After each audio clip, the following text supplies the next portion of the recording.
Get ready to hear the truth about America on a show that's not immune to the facts with your host, Dan Bongino.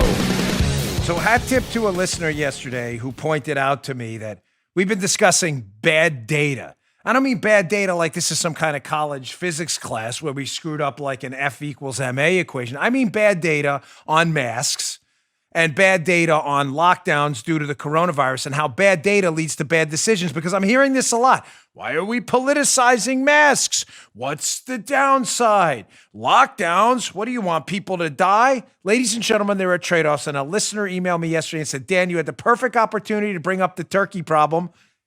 You're going to have to listen to figure this out. And I missed it yesterday, and that listener is right. I got that. I've also got Major League Baseball totally blowing it, emulating the disastrous policies of the NFL, and saying, yes, go ahead and kneel for the national anthem, disrespect our country, our flag, everybody who fought for it. No big deal. It worked out so great for the NFL. I got that and more. Today's show brought to you by our friends at ExpressVPN. Protect your online data from prying eyes, ladies and gentlemen. Get a VPN. Go now, expressvpn.com/Bongino, expressvpn.com/Bongino. Welcome to the Dan Bongino Show. Producer Joe, how are you today, fine sir? Well, I'm doing well, my man. How about yourself? You catching up? Yeah, trying. Yesterday was really busy, folks. We tried to stack as much in one day as humanly possible. We did. It was a multiple state enterprise all in one day that ended with 2 appearances on Hannity's show last night. One of these days, I'll be able to tell you the story.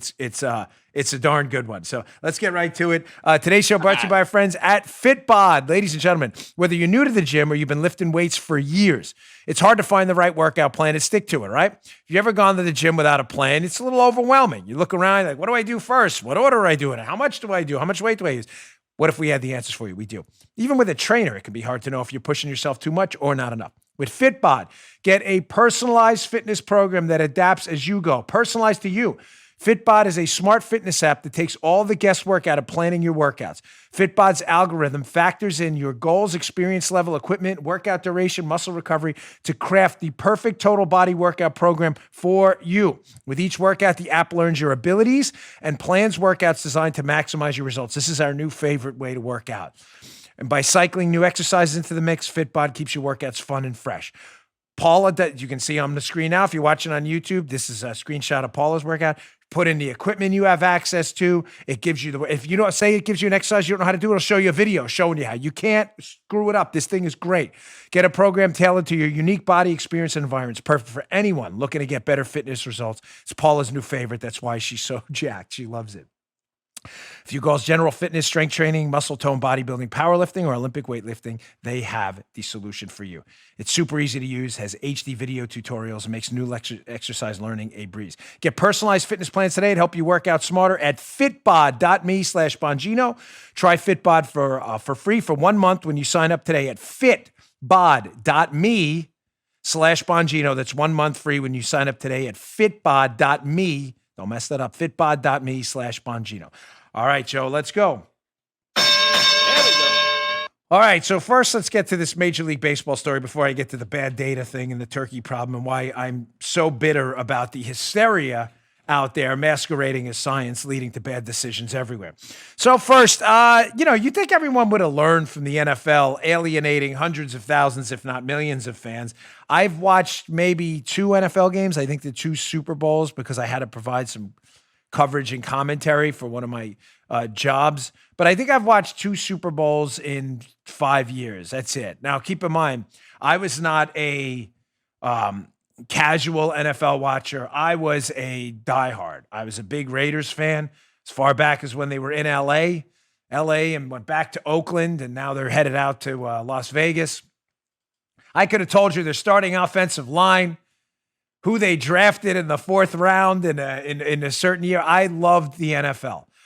It has now been fully abandoned. Now, in the radio industry, we call these diehards, what do you call it, Joe? P1s, like your diehard listeners, right? Joe was into something like, these are your listeners who never go anywhere. It's your core listeners. Right. It's, I don't know, 50% of your audience, and you get 50% that come and go, listen to 2-3 shows a week. When you lose those people, you're in real trouble. When you lose your diehards, right?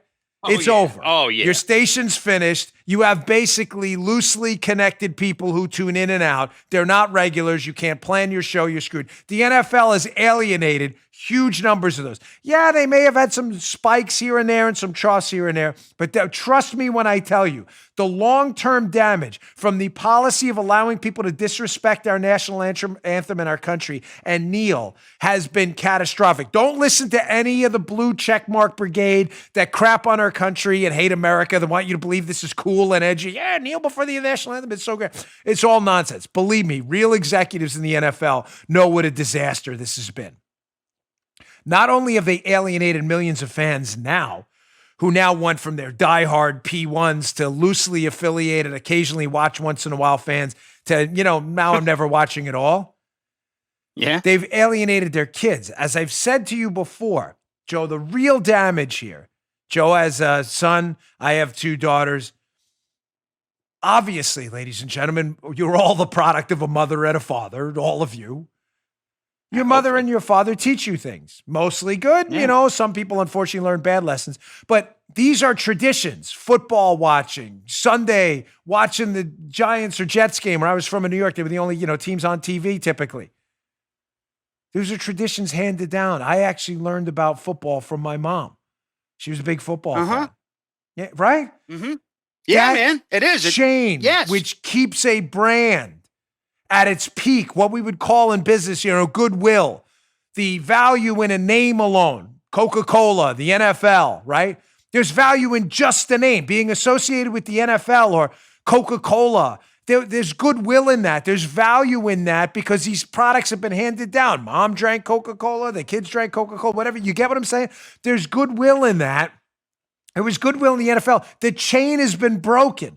There are thousands, hundreds of thousands, if not millions of people in the United States who now don't regularly tune in and will not pass this on to their kids, and their model is broken. This is damaging. So the MLB, the Major League Baseball, has decided, you know what? We might as well jump on the Black Lives Matter, pigs in a blanket, fry them like bacon. What do we want dead cops? When do we want them now bandwagon? And we're going to allow kneeling in our sport too because it was so great for the NFL.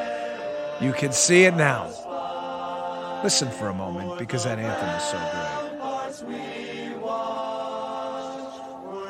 great. That anthem is so beautiful for those of you listening on audio. For those of you watching on video, unfortunately, you saw something while that anthem was playing, that beautiful song. You saw members of the San Francisco Giants, again, kneeling in disrespect of our country, the national anthem, and all of those who fought for it. Now, ladies and gentlemen, in an effort to clarify my position for the double-digit IQ moron radical leftists who listen to the show, and of course do nothing but lie and mischaracterize your position, this is not a First Amendment fight. I acknowledge that. Because what they typically respond is, what, you don't believe in free speech? Can I be crystal clear? For the liberals watching this show, the incredibly unintelligent double-digit ones, I'm not talking about Democrats out there in general. I don't stereotype people. I'm talking about the double-digit IQ Neanderthal liberals who don't understand basic English. Point stipulated. This is not a First Amendment fight. No one's making that case. You're arguing something no one's arguing. It's not about the First Amendment. Major League Baseball is a private enterprise. They can do whatever they want, Joe. They can mandate you kneel for the national anthem. They can do whatever they want. It's not a First Amendment fight, okay? Do we get that? The jury's in. The gavel has come down. We get it. Stop creating straw man arguments. Nobody's saying that. No one knows what they're talking about. It's not a First Amendment fight. They're not a government enterprise. Nobody's forcing you to do anything. I'm addressing this from a business perspective. It's interesting that the people kneeling, the San Francisco Giants members, kneeling while our great national anthem plays, it's interesting how they want you to understand their perspective, right, Joe? That's why they do it. It's the whole essence of a public statement, correct? Right. Am I missing something? I mean, I'm not asking a hard question here. The reason someone would kneel in front of cameras during our national anthem is so people will see it. Well, why do they want people to see it? They want people to see it because they want people to either ask them about an issue or they're trying to make some kind of statement they feel will get across, or else they would do it in the locker room, right? This isn't hard to understand. Right. Now, liberals will have a tough time, but for the smart people listening, you're doing it to make a statement, to state something. So they want you to understand their perspective. Their perspective is what? By kneeling, we're supporting Black lives. Okay, as I've said many times, that's a conversation I really would love to have on this show if you'd be open to it. Especially the Black lives being destroyed by awful government policies, the Black lives being destroyed by terrible schools and largely minority communities, the Black lives literally ending due to high crime, due to liberals that will not enforce public safety rules and let Black lives be extinguished every day. You want to talk? No, they don't want to talk about that. No, they don't want to talk about that. They don't want to talk about that. But they want you to understand their statement. But it's fascinating when we make a counter statement like, hey, it's not a free speech issue. We get that. It's not government. But the counter statement is this, that the act of kneeling while our national anthem is being played is an act of disrespect. Don't conflate it with genuflecting in church. Those are totally different. That's a ridiculous argument. You know, you kneel when you start a fight in an MMA class too. When you grapple, because some people don't want to do takedowns. There's nothing to do with you kneeling for the national anthem. They're two separate motions in two separate contexts. Kneeling, it's not disrespect. It isn't. Really? Then why are you doing it?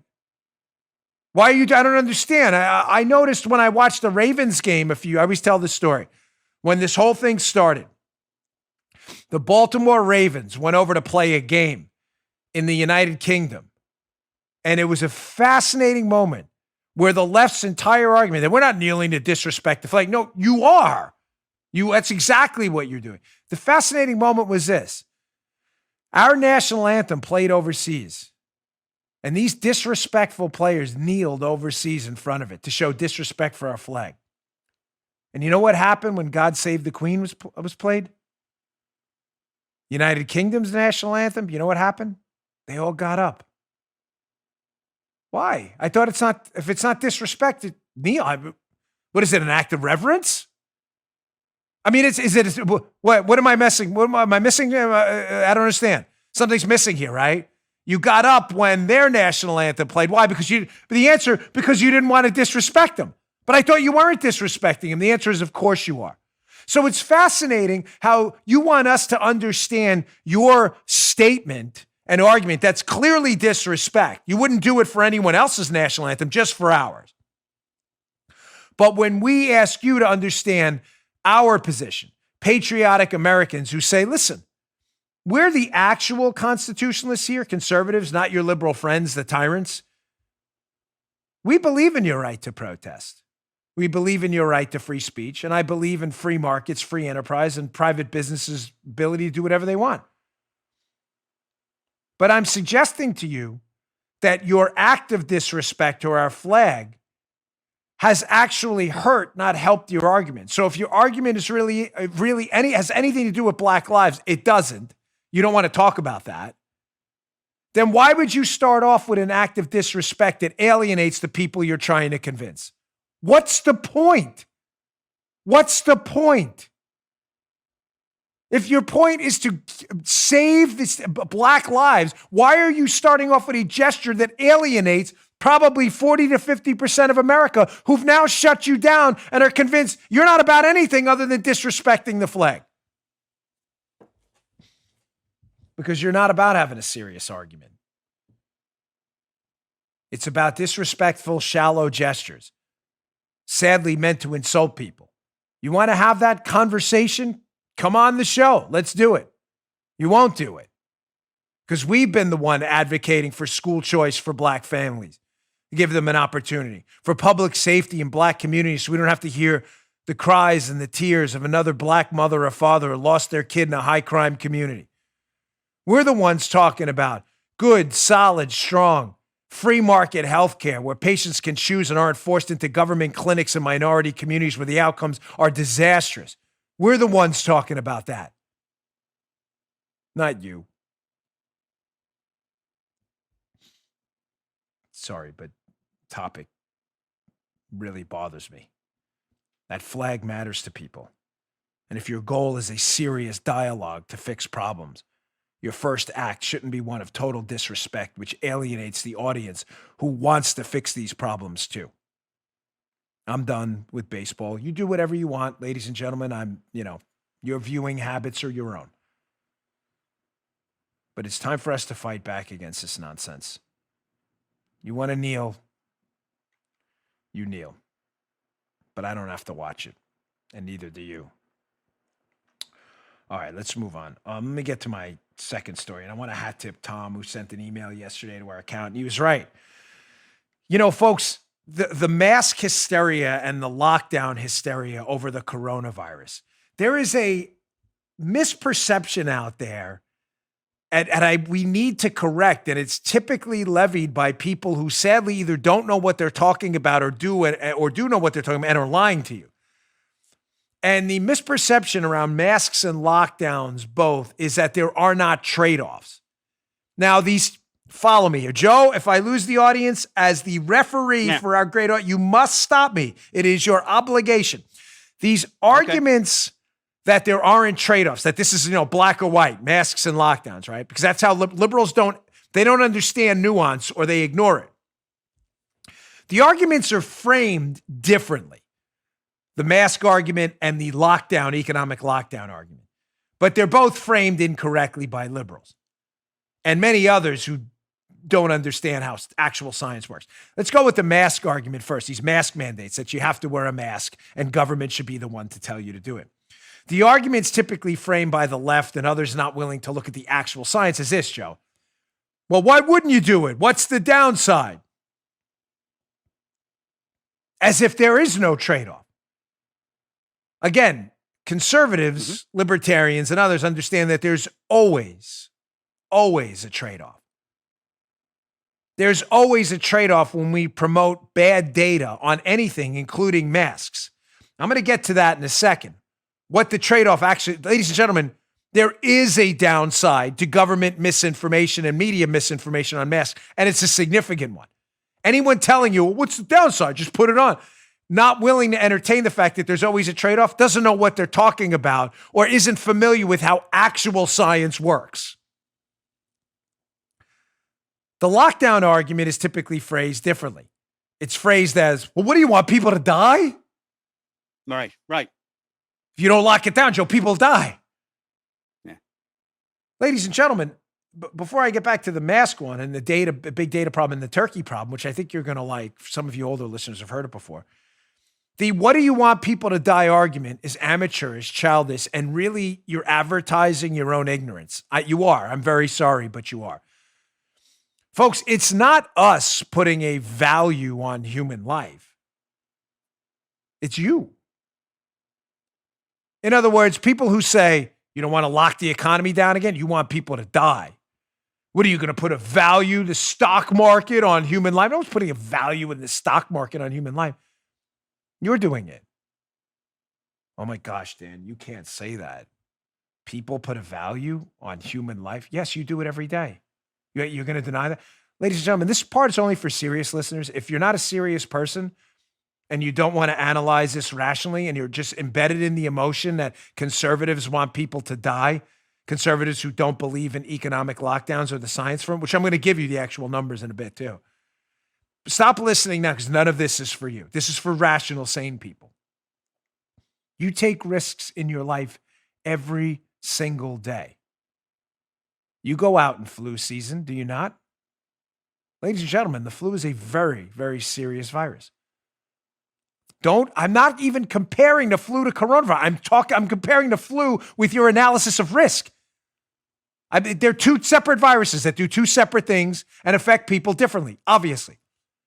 Why do you do that? Why do you not get a flu shot during flu season? 50% of America doesn't. Why? Some of you are going to email me back. Dan, how dare you promote vaccines? I'm not promoting anything. I'm asking a question. You emailing me that you don't like vaccines, which I get a lot. Some people don't like vaccines. Makes my point, not yours. You've judged the risk. You've done your homework.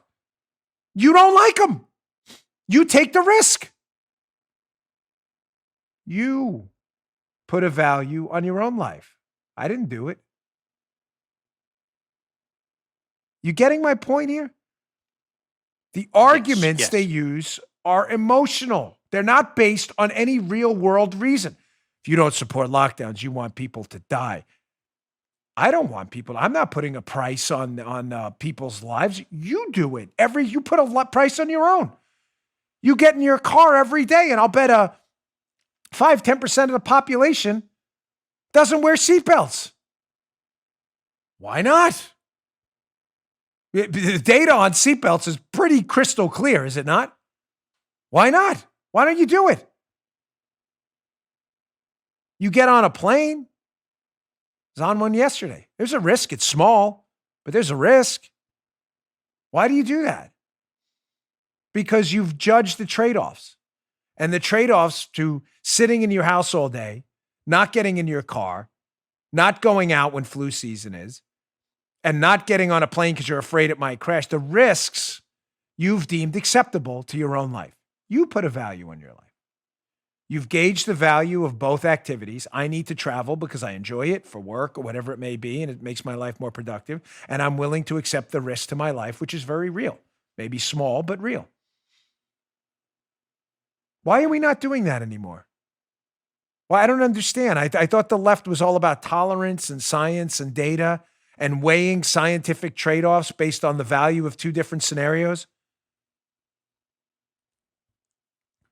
Because you're living in a hysteria campaign, ladies and gentlemen. I'm getting goosebumps right now talking about that. I'm not even messing with you. I don't know if you could see that, but the hair stand. Because one of the most profound revelations I had in my life, the journey I've had with academics and intellectual curiosity, which never ends. The most profound revelation, I'm not kidding, if I had to pin down one thing, was the revelation, and it's not a small one. It sounds like a small one, but it's not. That there are really no good answers in a world of scarce resources. There are bad answers and worse answers in the overwhelming majority of cases when it comes to choices you have to make. And we're all rational maximizers. We try to maximize rationally our own benefit by making choices we think are better than the other one, bad and worse. We're all going to die. We're all going to get hungry. We're all going to get tired, and we make choices to alleviate those things. The left doesn't talk about the real world like that. They talk about the real world like it's somehow perfectible, that we're not going to age, we're not going to die, we're not going to get hungry, scarce resources aren't scarce. They talk about the world, Thomas Sowell talks about this in Conflict Divisions, as if there aren't limitations on human behavior, and there are just perfect choices versus evil choices. Lock it down or you want people to die. I heard this about the mask thing. Let's go to that first. Again, the mask thing, which is like, well, what's the downside? Well, the downside, number one, is you're empowering the government to make decisions for you, risk decisions you're perfectly capable to make yourself. Wear the mask, or we're going to put you in jail or fine you. You can take that risk yourself. And they're doing it in order to get you to believe this is some productive fail-safe against spread of the virus. They're propagandizing you with hysteria, not facts. There's a downside to that. Let's go to this study that I have in the show notes today. That is a must read. Please. I've had it up a few days in the show notes now. This is from the Center for Infectious Disease and Respiratory Research and Policy. This is all they do at the University of Minnesota. Respiratory diseases, infectious diseases. This is what they study. Here's their article here, which will be in the show notes today, bongino.com/newsletter. Sign up. We'll send you these every day. Commentary. Masks for all for COVID-19 is not based on sound data. I'm not going to go through the whole article because I've discussed it multiple times. Again, because liberals have a tough time digesting information, I'm not telling you not to wear a mask. I'm not telling you masks are evil. I'm not politicizing masks. I'm simply interested in the data, the hysterical media data suggesting that somehow these masks are going to be some kind of cure-all. We could wipe out the problem in just 4 to 6 weeks if we don't want. We can. Is there data on that? There is, because promoting hysteria, leading people to believe that this is some kind of cure-all, a cure-all snake oil, mix the two terms up, has an actual downside, which we can see in this article when we don't do real science. I'm going to read every bit of this because you need to read it. From the University of Minnesota Center for Infectious Disease Research and Policy. You've heard it from the left, Joe, right? Well, what's the downside? It's better than doing nothing. Well, is it? They actually asked that question. You know, Joe, science. Yeah. Quote, wearing a cloth mask or face covering could be better than doing nothing, but we simply don't know at this point. Joe, data. I know, leftists, you're cringing in horror. This is actual science here. It goes on. We've observed an evolution in the messaging around cloth masks from an initial understanding that they should not be seen as a replacement for physical distancing to more recent messaging, by the way, that's code for media hysteria, that suggests cloth masks are equivalent to physical distancing. And while everyone appears to understand that this messaging suggests that a cloth mask is appropriate only for source control, in other words, to protect an infected person from protecting others, recent CDC and other guidance recommending their use by workers seems to imply that they offer some type of personal protection. You understand now why we do facts on this show? You want to wear a mask, you're in a business that wants to mandate masks, you go right ahead. Period. I have nothing else to, I'm not kidding. Do what you deem is best for you and your family. But media hysteria about masks, because the president was initially skeptical about some national mask mandate, and it still is, has led people to believe, Joe, follow me here, buddy, that it is some kind of replacement because masks are it now because, Trump wasn't in on the mask mandate, that it was somehow a replacement for physically distancing yourself from other people. It's not. It's not. In other words, they're giving you advice that is not only not helping you, wear a mask. What's the downside? The downside is when we propagandize people about masks other than telling the truth, you're actually creating more risk. Bad choice, worse choice. You're giving them the worst choice. By insisting to them, because you're into propaganda, not facts, that somehow a mask is some kind of impenetrable barrier to this virus, then people get a false sense of security. You create moral hazard. Look it up, libs. And what happens? People forego physical distancing, which is more effective because they've been told by media folks and others that the mask is the solution. You've created more danger, not less. In a trade-off, you've given people the worst scenario, not the bad one, which is telling them, what's the bad one? The bad one is saying, listen, this virus is very contagious. A mask may help you if you're contagious from infecting others. It may not be a bad idea for some if you know how to fit it and you don't touch your face a lot, especially if it's a quality mask. But it's definitely not a cure-all, folks. And maybe we should consider physical distancing first before we take away people's liberties and start making demands. That would be a fair, reasonable message. That's not what you've heard. Because people want, of course, beat back Trump. Look at Trump, he hates man. Masks are it. That's it, man. That's the impenetrable barrier. You're actually getting people sick. This is the very essence, as a listener sent me in an email yesterday, of what the turkey problem is. The turkey problem is this. Ladies and gentlemen, when you feed people bad data repeatedly, and the data can spread like it does now virally on social media and on the internet and over 24-hour cable news and elsewhere, and you embarrass them and humiliate them for asking questions like we're asking here, like, hey, do these masks really provide the barrier we've been told they do? And you provide that bad data and you silence any opposing voices, that bad data now can spread virally. The example used in the turkey problem is, again, if you had a farm and you had a few turkeys on a farm and those turkeys were living 100 years ago, those turkeys are living a good life, right, Joe? They're being fed by the farmer every day. They don't realize in a year from the date of their birth, they're going to be killed for food or whatever it may be.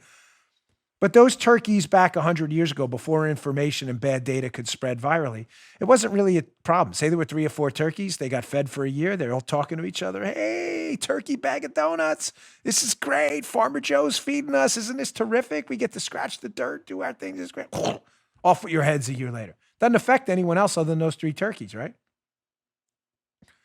The problem with bad data now, like you're getting on masks and elsewhere, and lockdowns that's spreading virally, is now we live in the internet age where those turkeys can go on Twitter and social media and the internet and start to tell thousands of their friends on Facebook and elsewhere how great this farmer is. Oh my gosh, this farmer is awesome.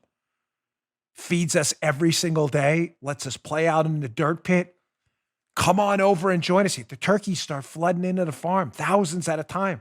They want to take part in this year-long scratching dirt fest where they get fed and they get nice and fat every year. And what happens on day 365 when these thousands of turkeys joining every single day think they're joining a party? They're joining a bloodbath.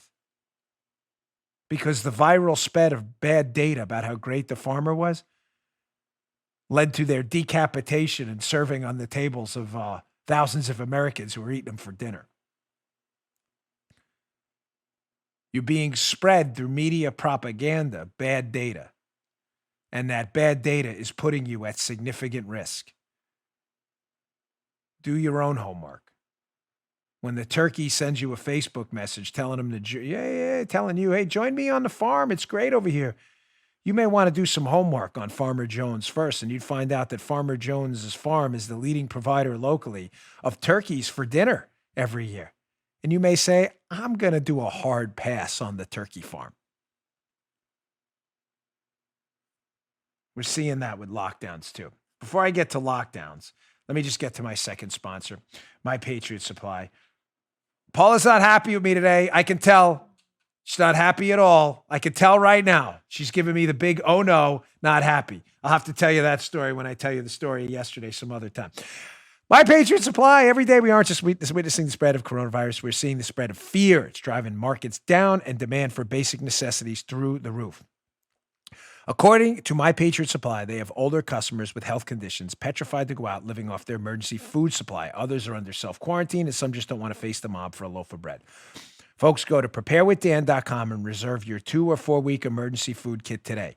These meals include breakfast, lunch, and dinner and last up to 25 years in storage, so you're prepared. I have boxes of this in my house. Not a joke. Happy to put out on social media my own receipts from purchasing their products. My Patriot Supply has been a trusted partner for years, and they've been working round the clock to keep up with your orders. The current wait is now 8 to 12 weeks because demand has been 80 times normal. We have no idea how long this crisis will last. Stock up now. Be self-reliant. Do not get caught without a food supply. It is a huge mistake. We insure everything in our lives that matter. Insure your food supply today. Go to preparewithdan.com. That's preparewithdan.com. Do not wait. Go today. Insure your food supply. It matters. Preparewithdan.com. Okay. Back to my, my piece here about bad data. It's just very frustrating to live in a time where we talk about actual science and data from accredited institutions of higher learning that actually study this stuff, respiratory diseases, and it's all ignored. I didn't get to the second screenshot on that piece. So before I get to the lockdowns, again, why bad data on masks in the whole world? What's the downside? What's the downside? I don't know. Well, let's research the downside. That's the answer to that question. I'm asking you. You're asking me what the downside is. If you're in the media asking people, why wouldn't you wear a mask? What's the downside? Isn't it your responsibility to know the downside before you ask that question? All right? We're weighing trade-offs, correct? Here's another piece from that University of Minnesota piece. Quote, the downside to this, giving people bad data on masks. They say, quote, we know of workplaces in which employees are being told they cannot wear respirators for their hazardous environments they work in, but instead they need to wear a cloth mask or face covering. These are dangerous and inappropriate applications that greatly exceed the initial purpose of a cloth mask. We're concerned that many people do not understand the very limited degree of protection a cloth mask or face covering likely offers as a source control for people located nearby. Yeah. Yeah, is right, Joe. Joe doesn't say often unless I think that really dings him and hits him in the chops. Yeah. Yep. So now we're pushing to the public so much bad data on masks that we're leading people to forego more effective measures for infection control, like physical distancing, that actually work. Don't do that. Don't worry, you have a mask. Giving them, again, in the trade-off, the worst scenario. Don't worry about physical distancing, folks. Masks. And then also, they're telling people in workplaces, don't do a respirator. Don't worry, put a face mask on, which will do nothing. Keep it up. Maybe in the media, if you're going to ask people, well, what's the downside? Maybe you should answer that question first and research the downsides before you ask the question. You know, journalisming, that kind of thing. I mean, this show's too loaded. I had to go back and forth between pages today. On the lockdowns, what's the downside? What do you want, people to die? Let's go to this tweet by Tammy Bruce. She's citing an article in the Telegraph I put in the show notes today. It may be subscription only. I put it in there anyway. Article in the Telegraph about the lockdowns. Tammy Bruce, you may know her from Fox. Shocking report on projected deaths in the United Kingdom due to COVID lockdown. Am I reading that right? Could I possibly be? I am, it turns out. Shocking report on deaths due to the lockdowns? Not COVID, folks. These are the deaths due to the lockdowns. You know, the lockdowns that if you don't want them, you want people to die. COVID, 50,000 deaths. Excuse me. Okay, so there we have a baseline there. So COVID caused roughly 50,000 deaths in the UK. Delayed health care in the short term from the lockdowns caused 12 to 25,000 deaths. Interesting. Delayed health care long-term deaths are estimated to be about 185,000. From the recession, 600 to 12,000 deaths. 500 deaths from suicide. Domestic violence, around 20 deaths. Accidents at home, low tens. So again, for the foolish non-trade-off morons in the media and elsewhere who say, lockdowns, what do you want, people to die? No, people are dying because of your lockdowns, and in far greater numbers than those who have actually died or perished from COVID. But because you're a fool, an ignoramus, Dan, you're being rough on these people. No, ladies and gentlemen, excuse me, it was a long day yesterday. I'm not. I actually care about human life deeply. I know we can be sarcastic and rough around the edges on the show sometimes, but it's not a joke. My faith matters to me. From conception to natural death, all life matters to me, all of it. Regardless of race, color, creed, country of origin, whatever it may be. And the fact that you're not willing to accept that, and you're engaged in political pandering using silly talking points like, what do you want, people to die? When you look at the data, the trade-offs you impose on other people, it's actually you who want people to die, not us. Because you're not willing to understand the turkey problem. It's a real problem. How faulty data can spread virally. Faulty information. Information is data. Talking points by the media. You don't want a lockdown. You want people to die. It spreads. And numbskulls pick it up and put it out on Twitter. Oh, Dan Bongino is one of these lockdowns. He wants people to die. And what does it do? Not in my case, because I've been talking about this forever, but it intimidates some people into silence.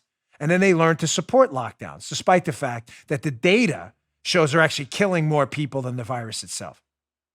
Again, it's you who actually wants people to die.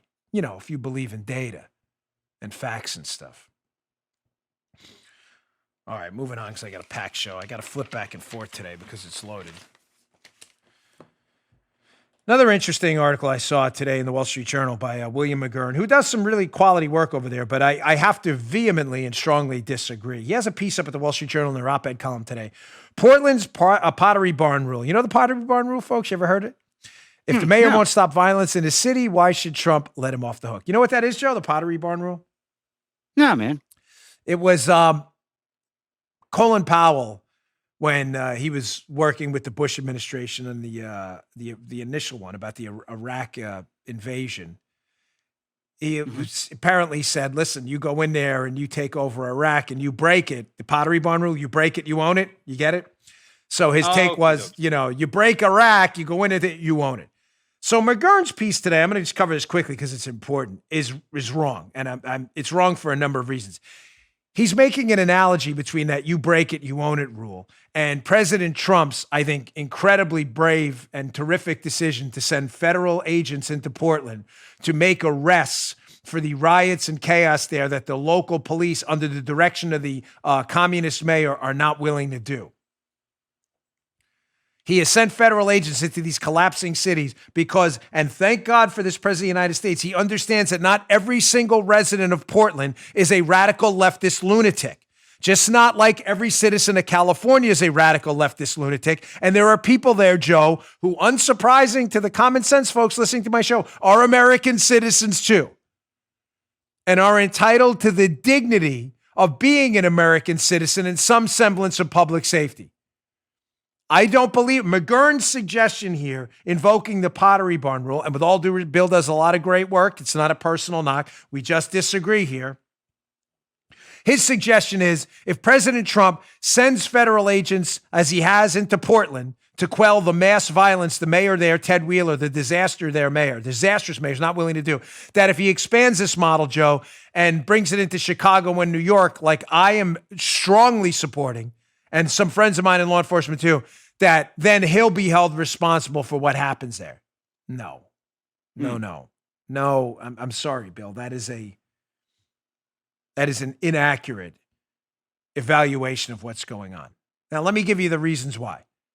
You understand his reasoning? His reasoning is, well, if we're there, the mayor's there, the disastrous Lori Lightfoot, communist de Blasio, and Ted Wheeler, who's forfeited his city completely to criminals and chaos in Portland.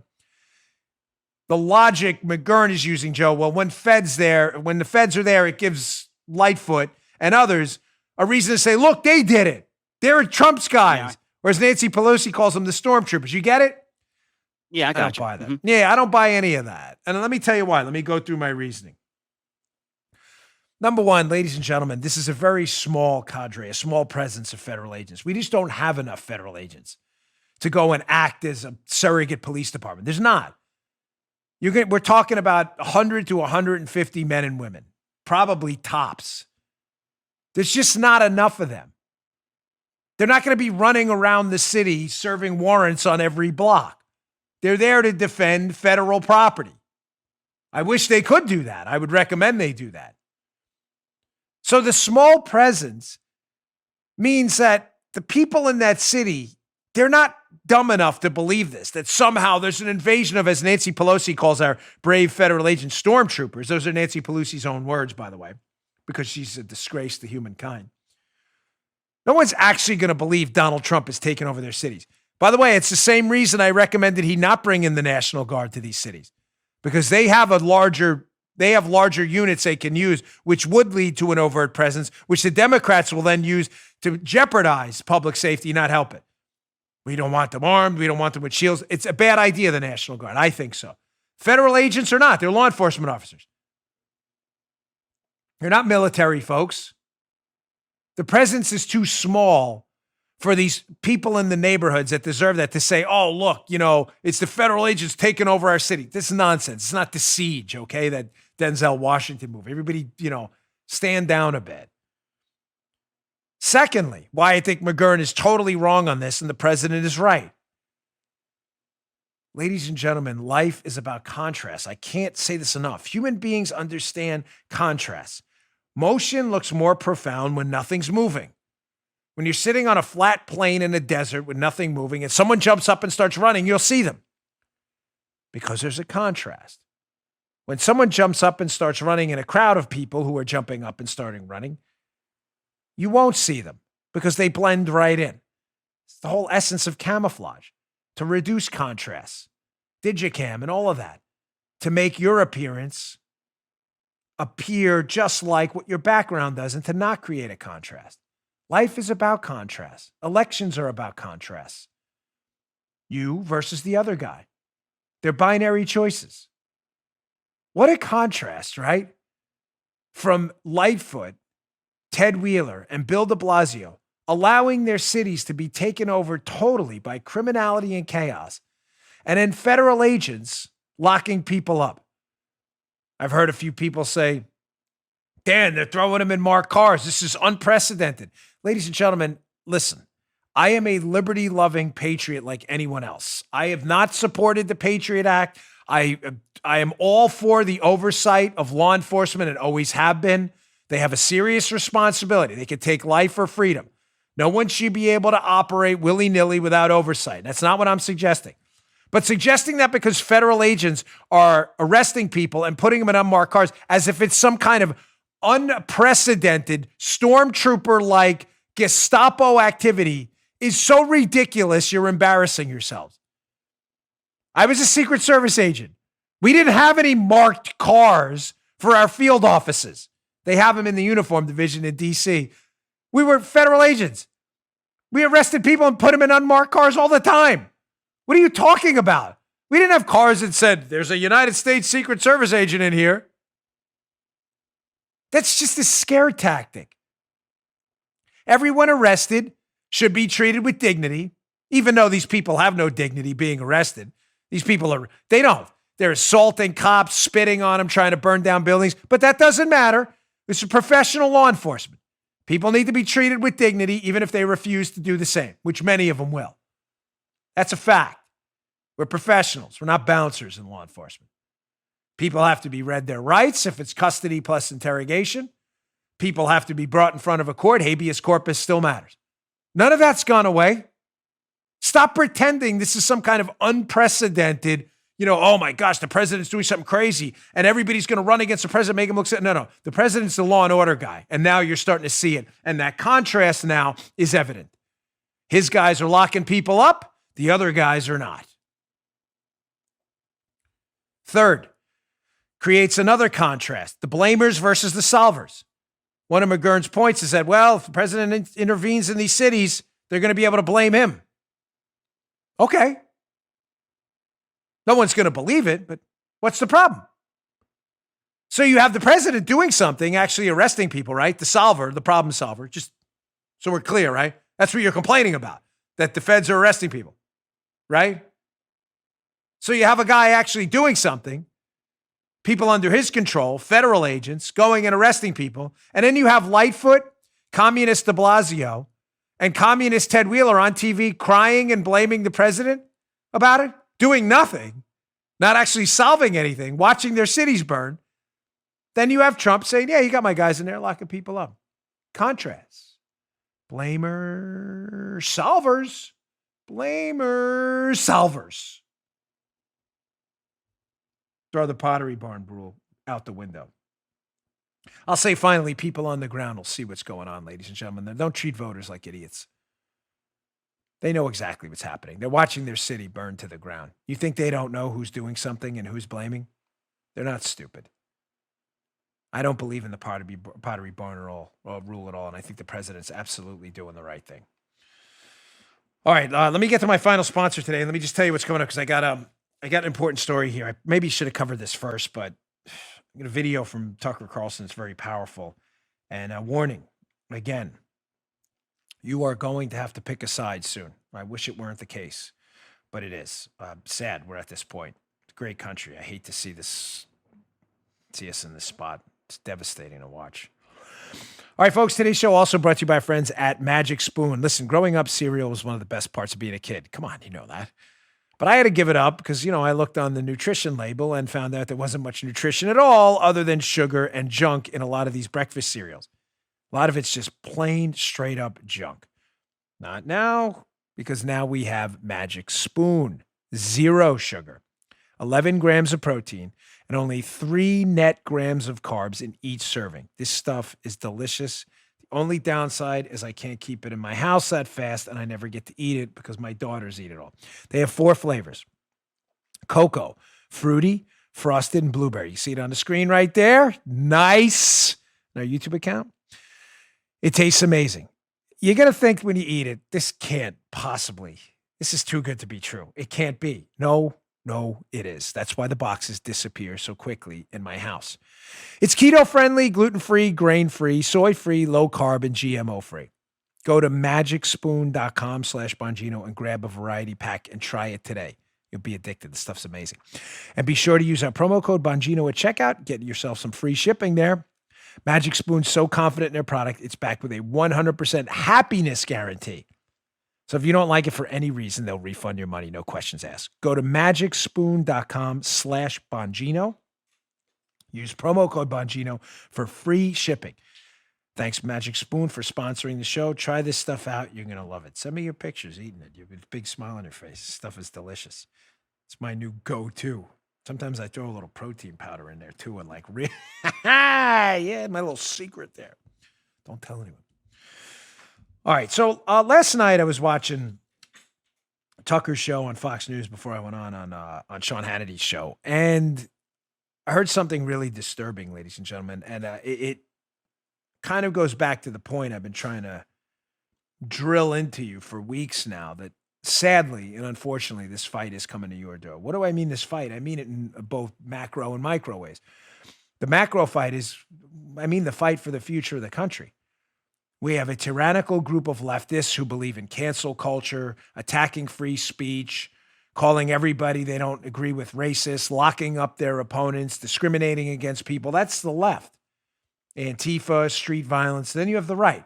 Respect for human life, respect for God-given big R rights, respect for voter integrity, respect for things like patient-directed healthcare, school choice, economic growth and prosperity. This is a real fight. This wasn't always the fight. We once had Democrats like JFK and even Bill Clinton who said, the era of big government's over. Those Democrats are gone. We're now in a legitimate binary choice. Do you want the country to survive or not? That fight is coming to your door. You won't be able to avoid it. The left will never, ever, ever leave you alone. But on the micro fight too, little things. Like I told you one of the stories about my daughter's schools, where things are going on in these schools and stuff, these little micro fights about little things. Like, we need masks. So I was like, well, what are you basing that? I don't understand. Like you ask my 8-year-old to wear a mask doesn't even fit her right. Does that make any sense? I'm just asking you to evaluate the kind of pros and cons. Like those fights are coming to your door too. Ladies and gentlemen, your opponents are very, very dangerous people. And by dangerous, I mean dangerous to you. Listen to Tucker Carlson last night on Fox about what the New York Slimes, the dreadful conspiracy theory blog, what they're doing to him to try to intimidate him and his family to get him off the air. Listen to every single second of this. The last thing this country needs is more narcissism. It's not very interesting anyway. People who use the word I a lot tend to bore everyone but themselves. But tonight we're going to make an exception to that rule. We don't have much choice. Last week, the New York Times began working on a story about where my family and I live. As a matter of journalism, there is no conceivable justification for a story like that. The paper is not alleging we've done anything wrong, and we haven't. We pay our taxes. We like our neighbors. We've never had a dispute with anyone. So why is the New York Times doing a story on the location of my family's house? Well, you know why. To hurt us. To injure my wife and kids so that I will shut up and stop disagreeing with them. They believe in force.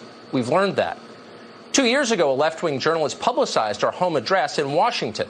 A group of screaming Antifa lunatics showed up while I was at work. They vandalized our home. They threatened my wife. She called 911 while hiding in a closet. A few weeks later, they showed up again at our house. For the next year, they sent letters to our home threatening to kill us. We tried to ignore it. It felt cowardly to sell our home and leave. We'd raised our kids there in the neighborhood, and we loved it. But in the end, that's what we did. We have 4 children. It just wasn't worth it. But the New York Times followed us. You believe this? You have an American alleged newspaper. It's not. It's a Pravda-like leaflet that functions only as an activist arm for the far-left radical anti-American leftists. You have a far-left leaflet, formerly known as the New York Times, running a doxing story on Tucker Carlson. Why would you do what? Joe, is this a serious question? Paula, feel free to chime in too if you have an answer I'm missing. Because if I'm missing it, I really want to know. It's not a joke. Think about it. Act like a leftist for a minute, Joe, and try to find a reason. It's important. I'll try.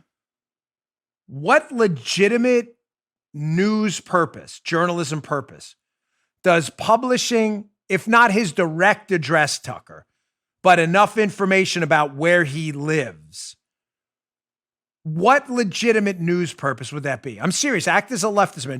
I'm open to it. And in my audience, what Can you think of any? I can't. I mean, the only legitimate purpose would be to cause him harm that I could think of, as thinking as a leftist, is to hurt him and his family. You'd be correct. Now, if you were writing a story about Tucker Carlson's history of successful real estate transactions, as I'm legitimately trying to think of a reason. I'm not messing with you. Then that would probably be relevant, right? Tucker bought in the exclusive Malibu community 30 years ago and on this street, and either he's good or bad at real estate, and because he's so good he made all this money, or he's so bad he lost all this. I mean, that would be relevant, right? Possibly, yeah. Thank you. What would a story about Tucker Carlson show, his politics and his positioning on the show? What does his home address have anything to do with? Paula, can you think of any? Please, I'm just opening up the floor here. No, but Paula's not interested today. She's like done with me today. Now she's giving me the wave off too. It's all right. It's okay. It's okay. Deal with that. We're kidding, folks. There is no purpose. The purpose is exactly how Joe just described it. The purpose is to intimidate Tucker, to make sure that the people who chased him because he has children out of his other house, which I don't blame him one bit, his kids matter. The only purpose is to make sure those same people show up at his new location to intimidate him into silence, which he will not do.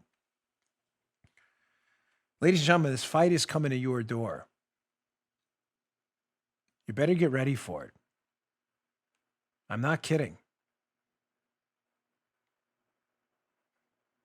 There's an article I saw that talks about this very fight today, how you're going to have to pick a side, and quickly. You're not going to have a choice. There's an article I saw yesterday by a friend of mine, Jesse Kelly. It's an interesting article. I'll put it up in the show notes, and you should read it because it describes the contours of something we've talked about quite a bit on this show. Joe and I have referred to it as the new rules.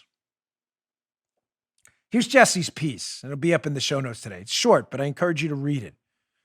Jesse's a military veteran who's been around the block. He has his own show as well.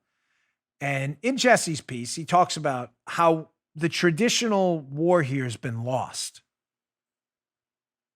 The headline of the piece, by is it's time to go off. It's time to go offensive. We've lost this war, but don't go home and suck your thumb. It's in American Consequences. What he means by the traditional war is lost is, ladies and gentlemen, the cultural institutions and media institutions have fallen. Like that movie, Olympus Has Fallen, where they've fallen. The data is evident. Doesn't mean we don't fight back, try to reclaim them, but those skirmishes have been lost. The media is dominated exclusively by leftist activists. College institutions are no longer institutions of higher learning. They're propaganda institutions where your kids learn nothing but how to become a radical leftist activist. The media has been entirely corrupted on messaging. Science has been corrupted. Pressure to silence yourself in the face of bad data. So Jesse makes an interesting point. Again, we kind of phrased it as new rules, but he phrases it a little differently. How maybe it's time to turn to guerrilla tactics now. If we can't beat them, well, let's join them. Quote, Jesse Kelly's piece. Do not waste your fighting against this modern social justice warrior insanity. Distasteful as it may be, you need to embrace it. This is our way forward. This is our only option now. Feed them heaping helpings of their own medicine until a truce is called.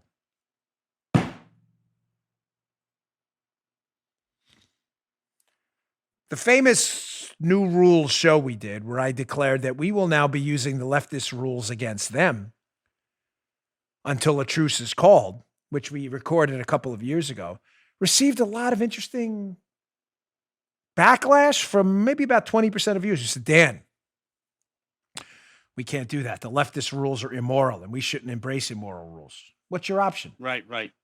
Remember that, Joe? I'm serious. What's your option? Your option is what? To allow your kids' lives to be destroyed? That's not immoral?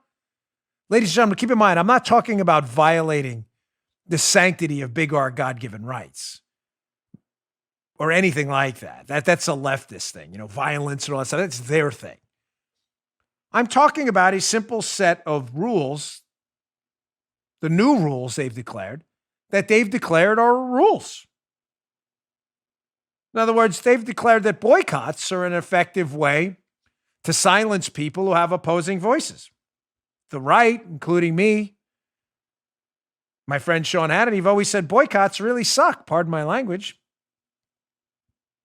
Hasn't stopped the left one bit, Joe, right? They're bankrupting just about anybody they can get their hands on who happens to profess not a conservative thought, a non-radical leftist thought. Anyone they can get their hands on, they'll bankrupt. So if boycotts suck, well, let's show them. Let's show them how much boycotts suck. I don't like boycotts. I hate boycotts. But if Major League Baseball and others want to take a stand, we can take a stand too. And maybe when enough people fight back, guerrilla warfare style, and start taking the left's own tactics and shoving them down the left's throats, maybe then they'll get the hint that this is probably not effective. And what the right was warning us about a long time ago, that boycotts are really stupid and that businesses should be allowed, Joe, shocker, to do business and not politics. Maybe that was a good idea and we should declare a rapprochement here. Leftist rule. So leftist rule number one, boycotts are great. We think boycotts suck. Let's embrace the new rules and show them how much boycotts suck. Leftist rule number two, Twitter audits are a great thing. Twitter audits show, you know what I mean? Let's go back 57 years, find someone's, of course, Twitter didn't exist 57 years ago, but you get the point. And find a tweet Joe Armacost sent out when he was 7.5. Uh-oh. It said, gosh, I don't like this kid next door to me. He's a meanie. New York Times finds out the kid next door, Joe, happened to be Asian. Joe's anti-Asian. He said something when he was 7. Fire Armacost right now. Twitter on. Man. Now, Joe, Joe's like, I'm understand Twitter.